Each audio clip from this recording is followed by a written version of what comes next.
नमस्कार मित्रांनो, स्वागत आहे तुमचं आमच्या YouTube चॅनलवर। मित्रांनो, आज आपण बघणार आहोत पश्चिम बंगालच्या मच्छीमाराचा समुद्रामध्ये जगण्यासाठी केलेला संघर्ष, ज्याने 5 दिवस अथांग समुद्रामध्ये एकट्याने जीव वाचवण्यासाठी झुंज दिली आणि एका अनोळखी जहाजाने त्याला वाचवण्यात यश आले। पश्चिम बंगालमधील 24 परगणा जिल्ह्यातील काकद्वीप मधील नारायणपूरचा रहिवासी रवींद्रनाथ दास चितगाव किनाऱ्यावर 5 दिवसापासून समुद्रात अडकलेल्या एका व्यक्तीला बांगलादेशी जहाजाने वाचवले आहे।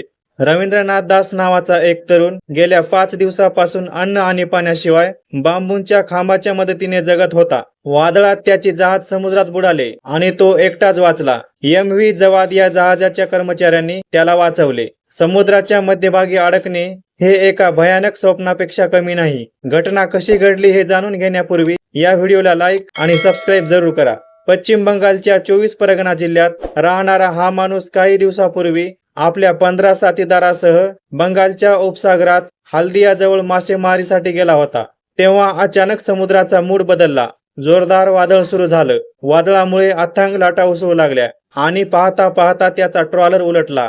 रवींद्रनाथ यांचे जहाज उलटले तेव्हा 23 लोक त्याखाली अडकले गेले। त्यातील 11 जणांनी पाण्यात उडी मारली आणि बांबूला धरून राहिले, पण गेल्या 5 दिवसात सर्वजण एक एक करून मरण पावले। पण रवींद्रनाथ दास जिवंत राहिला। तो घाबरला नव्हता। तो मच्छीमार असल्याने पाणी त्याचा शत्रू नव्हता, तर साथी होता। त्याने हार मानली नाही। तो सतत पोहत राहिला। वर निळे आकाश आणि खाली सुद्धा अथांग निळ्या पाण्याचा समुद्र। बघत बघत तास निघून गेले, दिवस सरले। 5 दिवस रवींद्रनाथ दास समुद्रात एकटा पोहत राहिला। ना खाणं ना पिण्याचे पाणी, फक्त जगण्यासाठी जिद्द। जेव्हा पाऊस पडायचा तेव्हा तो पावसाचं पाणी पिऊन स्वतःला जिवंत ठेवायचा। प्रत्येक क्षणाला मृत्यू जवळ होता, पण त्याची हिंमत त्याच्यापेक्षा मजबूत होती। 5व्या दिवशी सुमारे 1000 ते 1200 मीटरवर बंगालच्या कुतुबदिया बेटाजवळ MV जवाद नावाचं जहाज जात होतं। जहाजाच्या कॅप्टनने दूरवर समुद्रात काहीतरी हालताना पाहिलं। नीट पाहिले असता कोणीतरी माणूस पोहत होता। कॅप्टनने तात्काळ लाईफ जॅकेट फेकला, पण तो रवींद्रनाथ पर्यंत पोहोचला नाही। तरी पण कॅप्टन थांबला नाही। त्यांनी सीमा, धर्म, जातीच्या रेषा विसरून त्यांनी फक्त एक गोष्ट पाहिली, तो म्हणजे माणुसकी। काही अंतरावर रवींद्रनाथ पुन्हा दिसला आणि यावेळी कॅप्टनने जहाज वळवलं, लाईफ जॅकेट पुन्हा फेकला आणि यावेळी रवींद्रनाथने ते पकडले।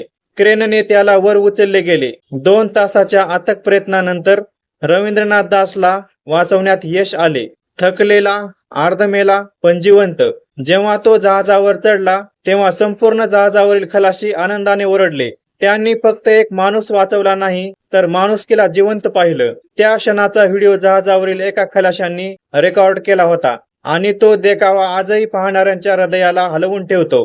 धन्यवाद त्या जहाजावरील प्रत्येक खलाशाला। त्यांनी फक्त एक जीव वाचवला नाही, तर तुम्ही आठवण करून दिली की माणुसकी अजूनही जिवंत आहे। तर मित्रांनो, व्हिडिओ आवडला असेल तर या व्हिडिओला लाईक आणि सबस्क्राईब जरूर करा आणि रवींद्रनाथ दासला वाचवल्याबद्दल बांगलादेशी खलाशासाठी कमेंटमध्ये धन्यवाद जरूर लिहा।